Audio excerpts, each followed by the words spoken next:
طول انت جيت طبعا عند احسن حلاق هنا. انا عايز حلق انجليزي. حلقش انجليزي. حلقه انجليزي كيف دي بقى؟ يعني تحلق لي ده القرع وتسيب لي شعرها في النص. تحلق قرع وتسيب شعرها في النص؟ هي دي الحلقه الانجليزي؟ لا انت طالما كده عند احسن حلاق تبقى تسيب لي نفسك بقى خالص. ماشي. انت ليك تحلق حلقه على مزاجي يعني. ماشي. ماشي يا معلم؟ ماشي. معلش بس احط عليك العبايه دي، اوعى كده يا معلم. طلع المرايات لبره.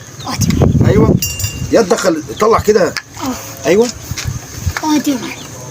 ايش رايك كده في اللفه دي؟ ولا تقول لي بقى لفه حلاق هنا بقى، هنا الحلاق الدرجه اولى. ايوه بسم الله.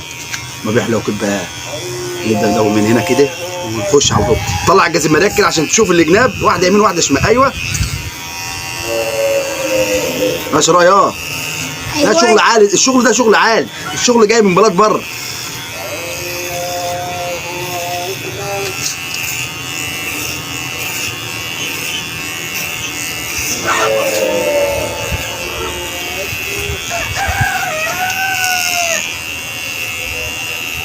ايش رايك يا معلم؟ ارفع المرايات وشوف، ارفع المرايات كده اهو عشان تشوف الحلقه واللي جاي. الله يخرب بيك. ايش يا معلم؟